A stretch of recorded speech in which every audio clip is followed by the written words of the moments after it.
Ukraine से वापस लौटे अर्पित शर्मा द्वारा मुरादाबाद पहुंचकर यूक्रेन के मंजर को बयां किया गया है। अर्पित शर्मा का ये कहना है कि वे यूक्रेन के टेर्नोपिल यूनिवर्सिटी में एमबीबीएस की पढ़ाई कर रहे थे कि अचानक यूक्रेन पर रूस ने हमला कर दिया। रूस के हमले के चलते यूक्रेन में अफरा तफरी का माहौल बना रहा। वहीं यूनिवर्सिटी प्रशासन द्वारा उनको काफी समय तक बाहर निकलने की इजाजत भी नहीं दी गई, जिसके चलते सभी विद्यार्थी काफी परेशान दिखाई दे रहे थे। लेकिन भारत सरकार के हस्तक्षेप किए जाने के बाद यूपी सरकार द्वारा सभी विद्यार्थियों को रोमानिया के बॉर्डर पर भेजा गया और रोमानिया सरकार द्वारा सभी बच्चों को आश्रय देने के साथ साथ भारत भेजने की कवायद की गई। आज वे सही सलामत अपने घर पहुंचे हैं और ईश्वर का धन्यवाद अदा कर रहे हैं। इस दौरान अर्पित शर्मा द्वारा भारत सरकार का भी आभार व्यक्त किया गया है। वहाँ पे सच कुछ सीरियस तो हुआ नहीं था, लेकिन पूरे यूक्रेन में हो रहा था और कीव और खार्किव में बेसिकली हो रहा था। तो हमारे यहाँ भी मतलब खतरा था एयर स्ट्राइक वगैरह होने का और कर्फ्यू लगने का। वैसे वहाँ पे इमरजेंसी भी लग चुकी थी, तो इमरजेंसी में ये था कि शॉप्स वगैरह लिमिटेड टाइम में खुलेंगी और लोग गैदरिंग नहीं कर सकते। और हमें भी सारे रूल्स वगैरह बता दिए थे कि सायरन वगैरह बजेगा या कभी भी कुछ एयर स्ट्राइक हो सकती है। तो सायरन इमरजेंसी के लिए बजता है, तो हमें बंकर्स वगैरह दिखाए गए थे और बंकर्स में जाने के लिए सब जैसे युद्ध शुरू हुआ है, फिर किस तरह की फीलिंग महसूस कर रहे थे आप वहाँ पे?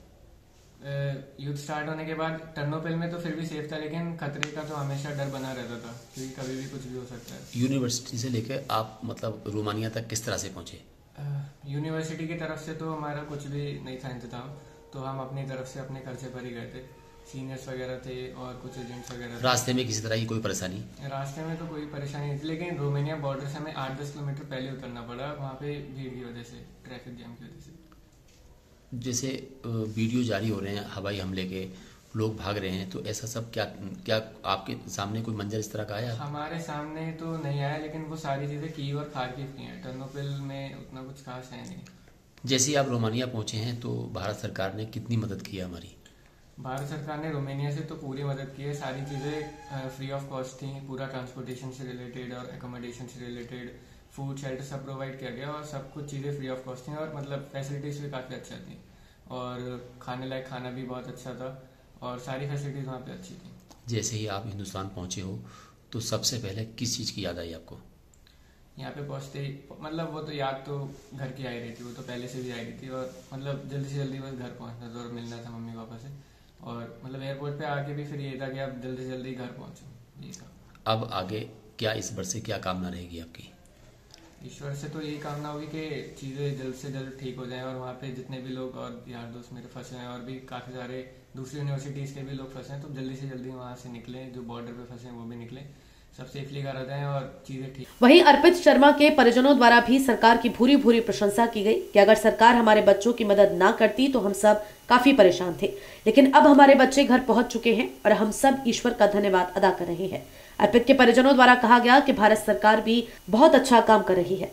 सर मुझे बहुत डर लग रहा था। 1 हफ्ते से हम लोग सो ही नहीं पाए थे सर। पूरी रात जग रहे थे कि अब कॉल आ जाए, अब कॉल आ जाए। इसमें हमें बहुत ज्यादा दुख हो रहा था, बहुत रोना हो रहा था। तो आपकी तरफ से क्या प्रयास किए गए? कहाँ आपने बात की फोन पे? सर हमने एडीएम सिटी से बात की, एसडी सिटी से बात की, मंत्रालय में भी बात की। उन्होंने बराबर हमारे को सपोर्ट भी किया, हमें नंबर वगैरह भी दिए, वहाँ के कॉन्टेक्ट नंबर। तो कॉन्टेक्ट नंबर पर भी बात करते रहे थे, तो काफी उन्होंने सपोर्ट किया। भारत सरकार ने जो मदद की है यूक्रेन से आने के लिए बच्चों को, तो आप कहाँ तक सहमत हैं और क्या कहना चाहती हैं भारत सरकार के लिए? सर मैं तो बहुत बहुत धन्यवाद करना चाहती हूँ भारत सरकार को, क्योंकि उन्होंने सुरक्षित हमारे बच्चे को घर पर तक पहुँचा दिया है। जो और बच्चे रह गए उनके लिए क्या जी उनके लिए मेरी ये कामना है कि बस सभी बच्चे अपने घर आ जाएं, सुरक्षित आ जाएं। ये सब काम भारत सरकार ही कर सकती है, जो बहुत अच्छे से कर रही हैं।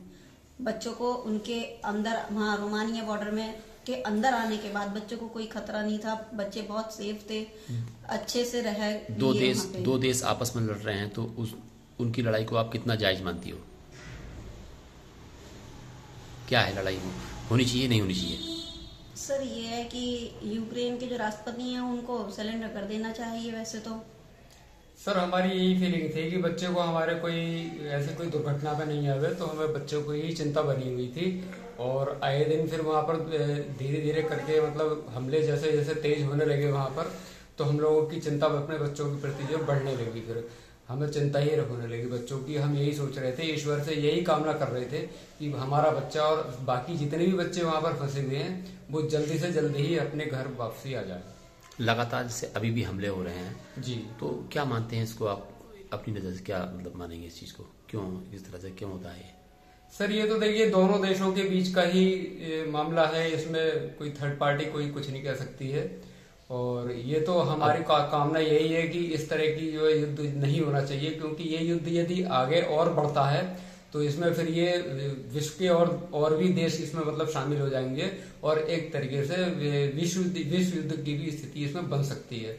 तो हमारी कामना यही है कि इसको आपसी मतलब सहयोग से, आपसी बातचीत से इसको जो सॉल्व आउट होना चाहिए। बच्चे जैसे यूक्रेन से आए हैं, पैदल चले हैं जी, और रोमानिया बॉर्डर पहुंचे हैं, रात को रुके हैं, 0- डिग्री टेम्परेचर रहा है, तो कितना खतरा महसूस कर रहे थे आप? सर हम काफी खतरा महसूस कर रहे थे, लेकिन शुरू में तो हमें काफी खतरा महसूस हुआ, लेकिन जैसे फिर सूचना आई जब मोदी जी की पुतिन जी से बात हुई वहां पे, तो उसके बाद से फिर खबरें इस प्रकार आने लगी कि जो बच्चे इंडियन फ्लैग के साथ हैं या जो वाहन आ रहे हैं भारतीय तिरंगे के साथ में, तो उनको मतलब फौजियों ने